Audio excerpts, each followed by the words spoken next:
All right. Hello, everyone. Hope you're all having a good morning so far. Really appreciate you being here with us and taking an hour of your time out of your day to tune into our webinar and hear what we're talking about.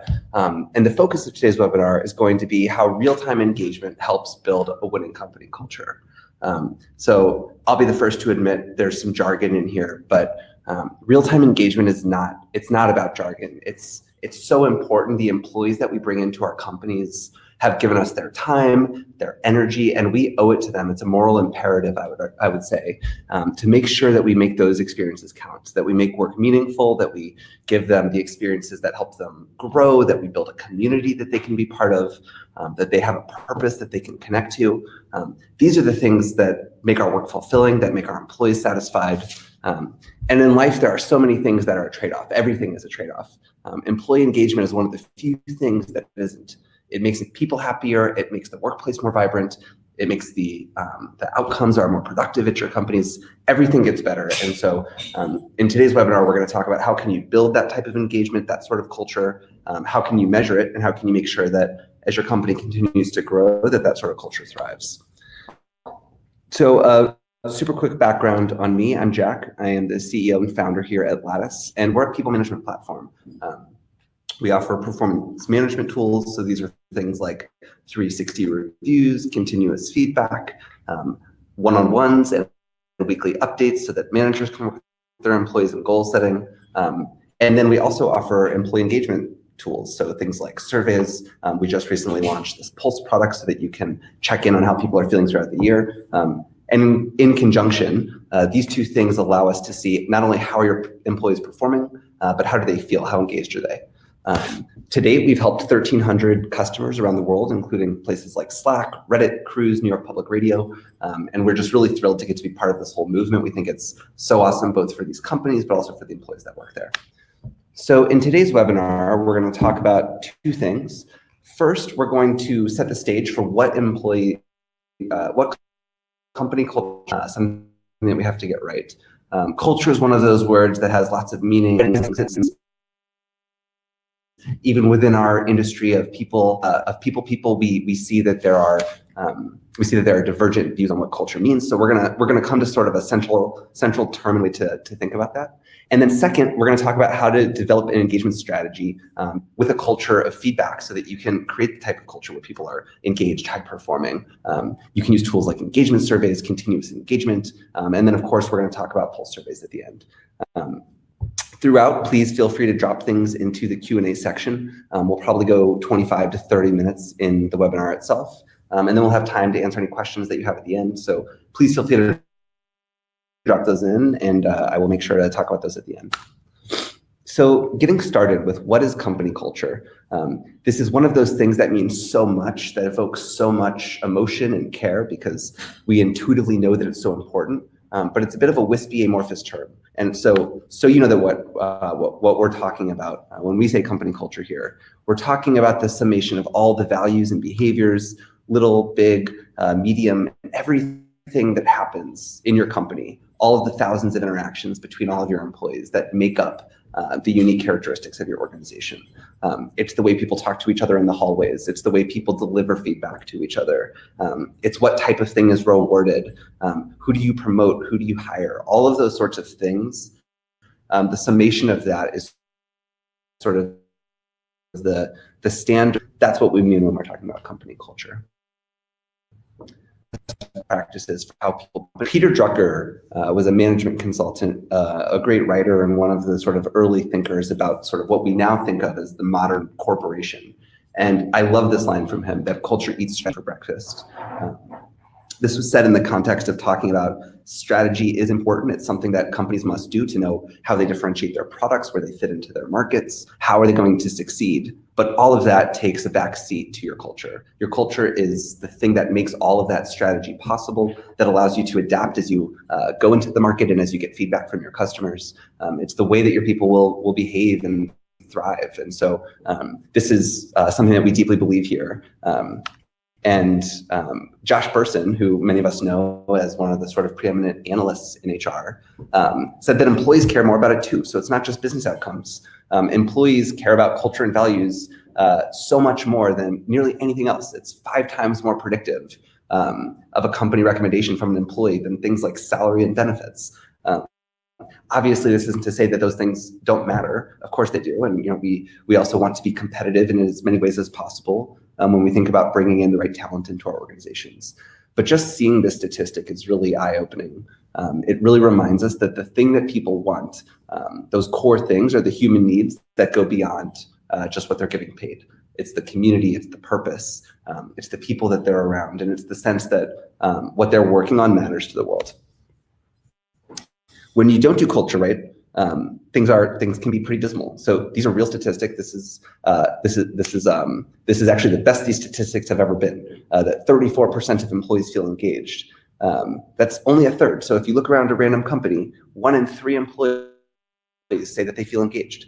That is for a place that we spend the majority of our waking hours. That is not a stat we should feel very good about.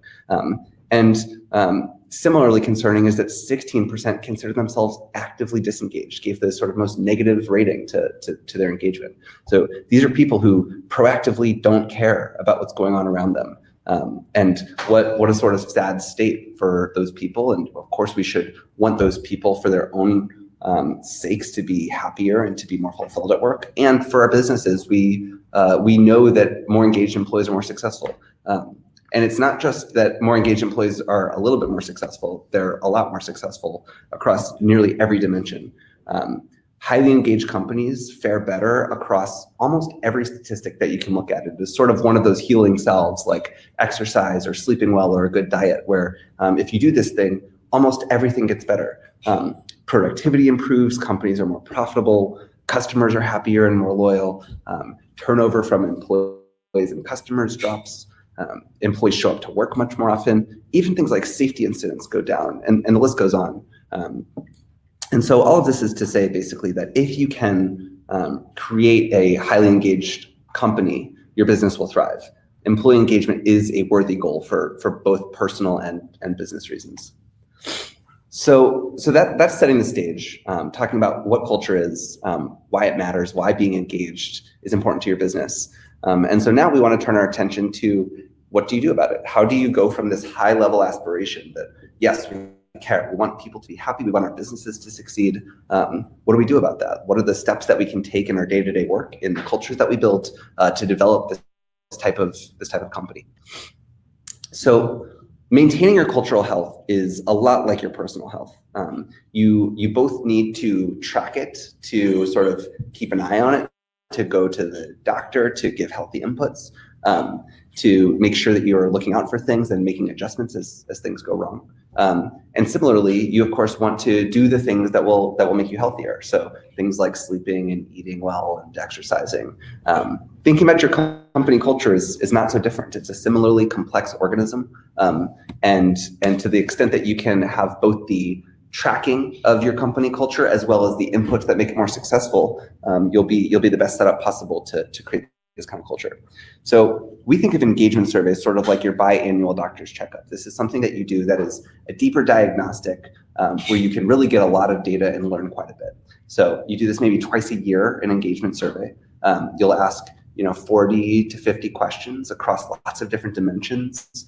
How are people feeling relative to the company's mission? Do they feel they have the resources they need to succeed? Do they feel like they get support from their manager? Do they feel like they get recognized for their work? All of these sorts of things. Then you can go quite deep with an engagement survey because you can see these different dimensions of engagement sliced by all these different demographics in your company. So is our engineering team feeling supported by their leader? Is our New York office feeling connected to the overall company mission? All these sorts of things are really powerful and a key part of maintaining cultural health. Pulse surveys are in the middle. They are sort of like the Apple Watch or fitness tracker. They allow you to monitor how things are going between checkups. If you do an engagement survey in January and your next one's not until maybe the summer or maybe not even until next January, a lot can change. And so having a tool like a pulse survey or like some of the other avenues that we'll talk about in the next slides in this presentation, that'll give you a way to see how things are going throughout the year, so you don't just have to wait for these sort of big diagnostics. So combining those and having a culture where you both go deep periodically and are constantly keeping an eye out will allow you both to know how people are doing and for your employees to know that you care and to feel very supported. So engagement surveys, like we chatted about, these are 1 to 2 times a year, and these are those big moments. This helps you establish a benchmark so that you can track things over the years.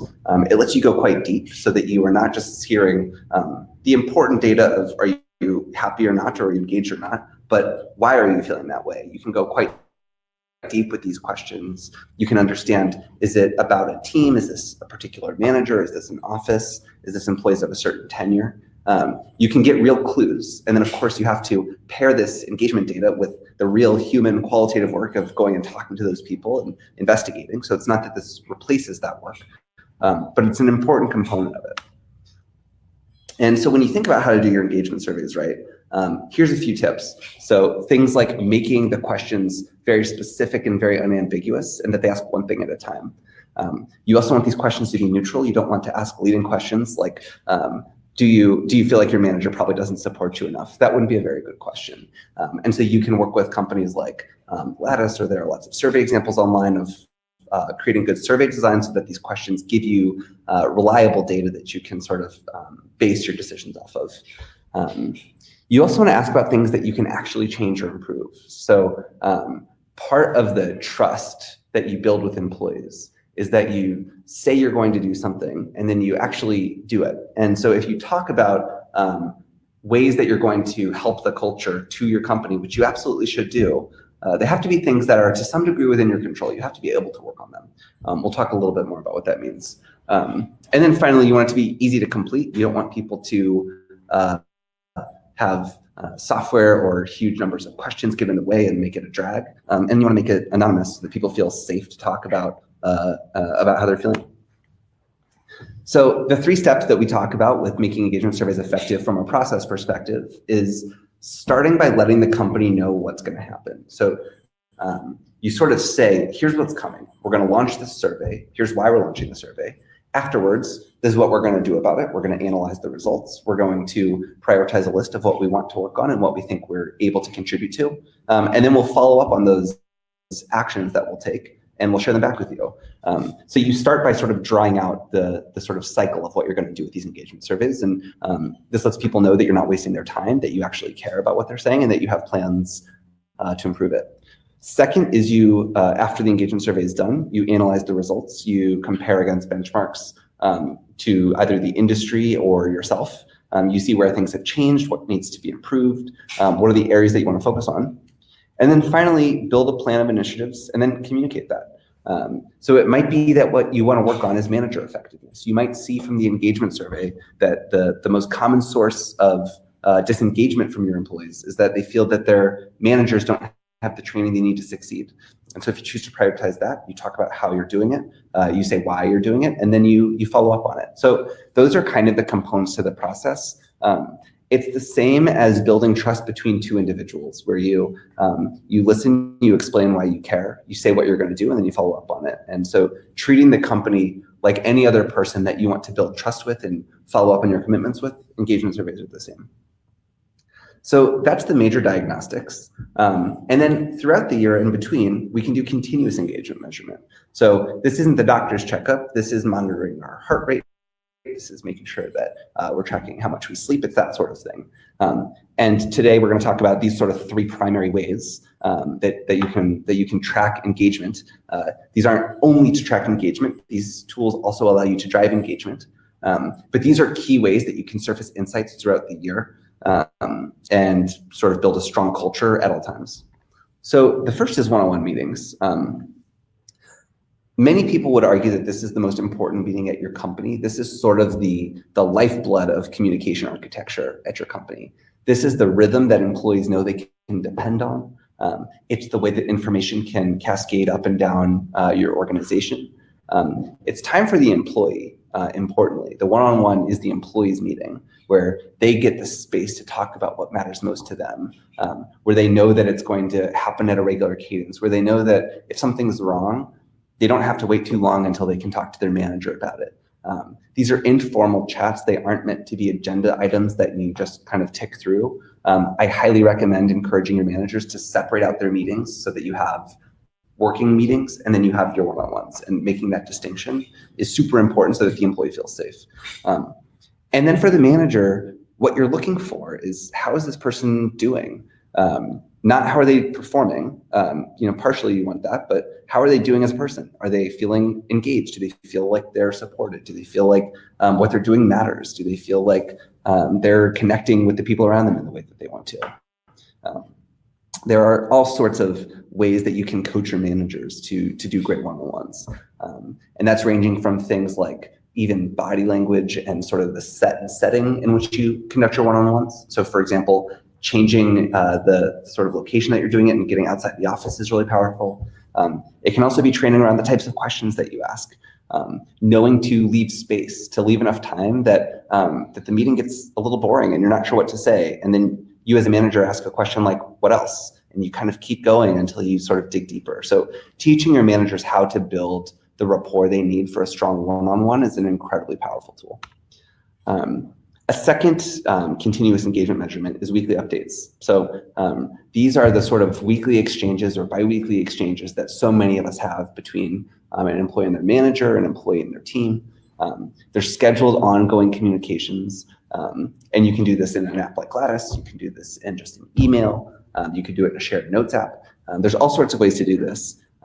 But this is about unlike the one-on-one, which is about the employee, this is about the work. But if you are careful and you pay attention, it's a great signal for how engaged that person is. Are they excited in their language? Are they taking proactive steps to move things forward? Are they asking you for your help and wanting to engage their manager? In contrast, you might notice that the weekly updates are sort of declining in their rigor or in their excitement or their tone. And so, of course, the weekly update is useful to get real work done. But in this context, it's also an incredibly useful tool for the manager to see how engaged their teams are. And then last, in terms of engagement sort of diagnostics throughout the year, public recognition and real-time feedback. This is not the step back performance review type of feedback where you look back over a couple of quarters and you really digest and reflect. This is in the moment recognition or coaching. So these are super important. And in fact, I would say that this is critical to setting the stage for a great performance review conversation. You want the type of dynamic where both people feel safe to share how they're feeling in the moment and to give tips without it being such a huge deal. When you never share feedback throughout the year, then whenever it is time to share feedback, you don't have that muscle built. You haven't created that safe container through which you can share critical feedback while the other person knows that you still care and that there's trust there. And so you really want to do that. Public recognition too, super important. The sort of wise adage of praise publicly and criticize privately, I think is very true. When you have something positive to say, share it, make it public, allow others to recognize that person, allow that person to sort of feel the emotional satisfaction of people recognizing their work and then being seen in that sort of way. Really, really valuable.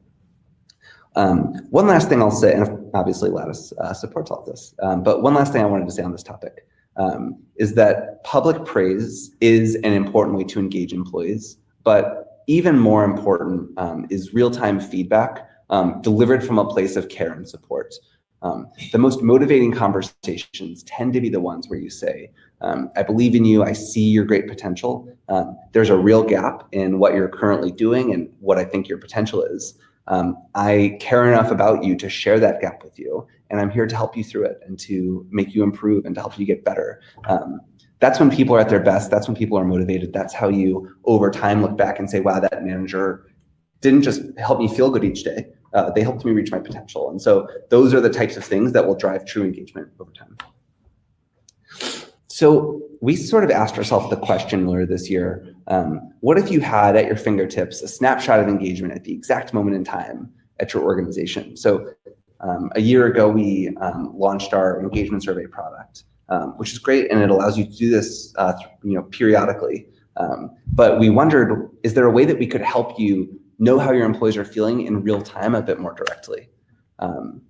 And what we came to was pulse surveys. And so what we wanted was to give you real-time results that that enable you to uncover in-the-moment engagement insights that allow you to bring real-time employee experience data, not just to the leadership team or the HR admins, but to the managers, to the people on those teams. We wanted to help people make informed business decisions so that they were able to properly calculate all of these people decisions that they have to make. And if you're thinking about something like a major change management situation, knowing how people are feeling at the moment is extremely important data. And we want to help you understand the impact of your actions. So after you open a new office or hire a new manager or roll out a new commission plan in sales or launch a new product, what happens to your team? And I don't want to know in 9 months. I want to know today. And so that was kind of what we were trying to answer. So when you do pulse surveys at your company, there's a few tips, kind of similar to engagement surveys. Be hyper-focused with your topics and your questions. And then you want to operationalize pulses by sending them out often. And sending them out often does not mean that individuals are getting the pulse super often. What you want is a system that allows you to see how teams are doing frequently, but such that individuals don't get survey fatigue and get asked questions a lot. And so the two ways to do that are, one, to have fewer questions that are short, and to make sure that those questions are surfacing where people work. So things like Slack or Microsoft Teams, things like a mobile app, like an email. So allowing it to be as seamless as possible for the employee. And then the other side is having a system that's sort of intelligent enough to do random sampling, so that you as the HR team are getting enough data to have accurate visibility. But as an employee, I'm not getting pinged every week or every day about this sort of stuff. So examples of good pulse survey questions exist everywhere. We have tons of them, both on our site and in our product, and you can find them easily with a Google search. But you want to do ongoing company health checks, and here's some examples to sort of pique your interest and inspire you to think about what you want to know. Asking people questions like, or to sort of answer if they agree or disagree with comments like, I am enthusiastic about my job. When I get up in the morning, I look forward to going to work. I talk up this company to my friends. I'm proud to tell others that I'm part of this company. I trust the decisions of senior leadership. And when you continue to ask a similar question over time, you establish a real benchmark and you start to see real trends. And so you might see that senior leadership wasn't trusted, and you keep asking that question over time. And then as a people team, you take steps to change that, both to improve communication, to make sure that the senior leadership team spends time with people throughout the company. And then you track over time and you see if those changes are working. And so you want to both ask these sorts of questions, and then you want to, like we do with an engagement survey, go on and take actions to improve those things.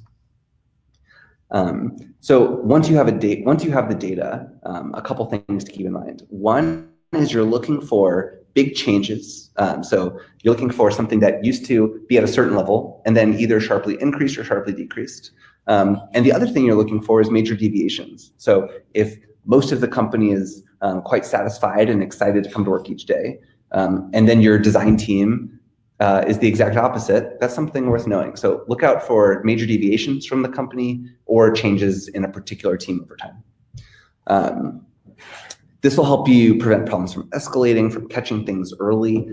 It's like preventative care. In medicine, we want to prevent things as much as possible. It's much more inexpensive. It's much more effective. It's simpler to deal with. And so hopefully Pulse will allow you to do that sort of thing. And then finally, you want to share your insights and show your results. So just like with anything else that we do, like the trust we've been talking about with engagement surveys, like we do with performance reviews, same deal with Pulse. So that's what we had to talk about. The key takeaways that we've talked about today. First of all, company culture is the number one reason employees say that they want to work at their company. 5 times more frequent of an answer than salary and benefits. So this is a worthy goal. It's something worth caring about, both for the employee's happiness and sort of that human happiness that we owe to everybody who joins our company, as well as to the outcomes of your business. It'll make you more productive on nearly every dimension. Second is that an engagement strategy is like the sort of way that you would track your health. It's something that you do throughout the year, and it's something that you do in deeper ways periodically.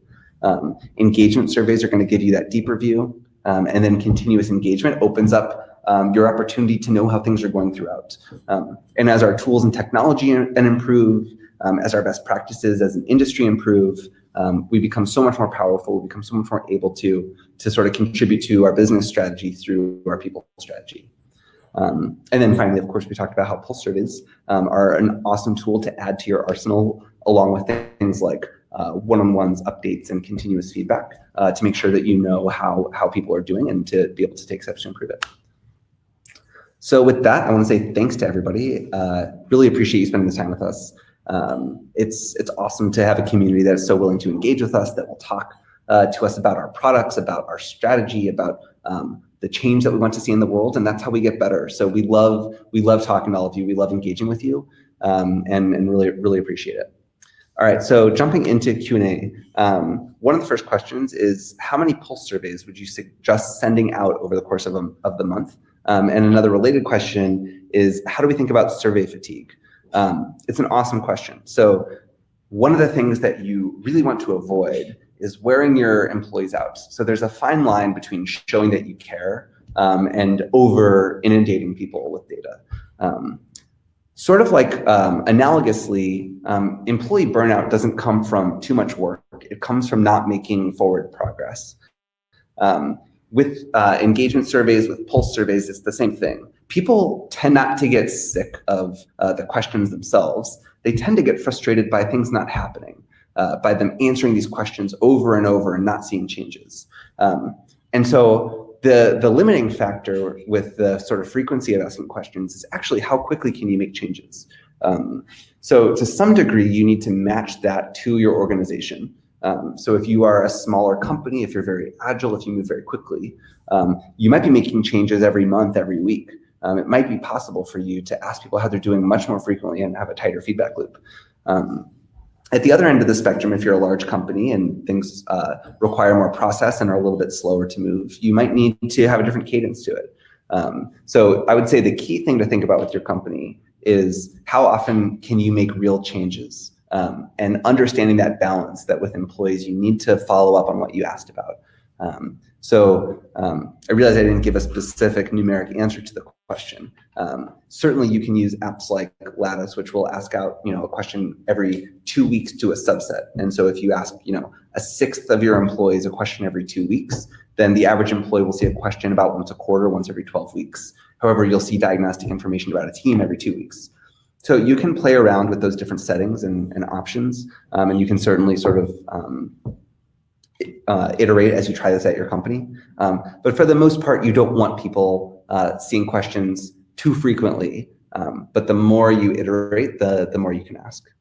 Okay, so a next question is, how do we differentiate this from other surveys that we do? So good question. We kind of think of it analogously to our performance reviews and our continuous feedback. So engagement surveys are like the performance review, and pulse surveys are like the continuous feedback. So one is a deeper set of questions. It goes much longer. You ask more of the employee, you ask them to spend more time on it, you get more back. And then the other is a frequent checkup. It's not meant to go as deep. It's meant to be in the moment. It's meant to be real time. And so that's the complement, is basically one is our deep diagnostic, like going to the doctor, and one is a quicker checkup, like tracking your sleep or your heart rate or something like that. Okay. Next question, what approach would you advise in instances when there's not enough employees participating in the engagement surveys? That's a great question. This goes back, I think, to the first part around employee engagement surveys, which is you do need buy-in. So this is not a sort of one-way conversation. This is an agreement. This is a commitment between the people, team, and company leadership and all of the employees. And to the extent that it's possible to address the entire employee population and say, we care about your experience here. We want to understand it better so that we can take the right actions. Here's what we're going to do with the data. We're going to follow up, that sort of thing.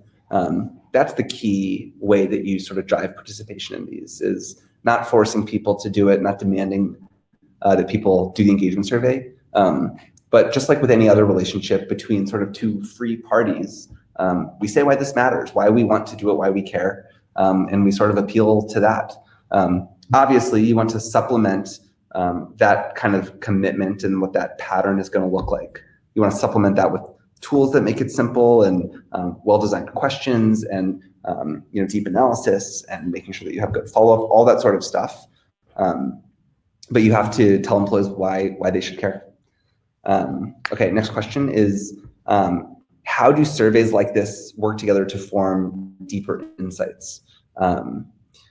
One of the things that we found talking to our customers is that combining data across different sources is where the real insights come. So I can't remember who this quote is from, but that the source of creativity is from the intersection of different disciplines.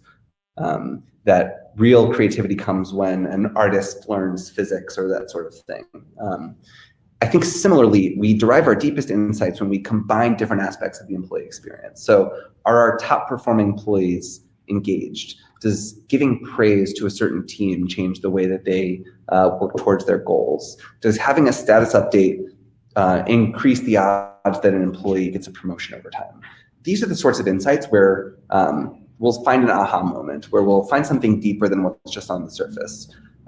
So we highly encourage customers to think critically about all of the inputs that they're getting and try to look one layer deeper. That's usually where sort of the deeper insights are involved. And then using those sort of combinations of tools to find those things. Obviously, if you work with different tools, they'll either have customer success teams or product sort of capabilities that allow you to find those.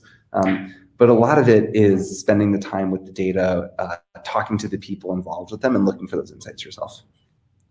Okay, I think we'll do one last question. Would you run an engagement survey in a company with about 30 employees? I would say that's on the early side. You certainly can. Similar to with performance management, I think it's good to build these muscles early, actually. When you set the sort of cultural tones in place early, then when you're 50 or 100 or 200 people, you'll have that rigor and that sort of baseline of this is how we communicate, this is how we listen to our employees. At 30, you most likely could probably get by talking to nearly everybody because you're still at that size, but very soon you'll be at the size where you couldn't realistically talk to everybody in a single month or even a big enough percentage of employees. So I would say you don't need to do it at that size yet because you do have manual ways to get by, but it's certainly helpful and you'll certainly build the right sort of foundations for the future.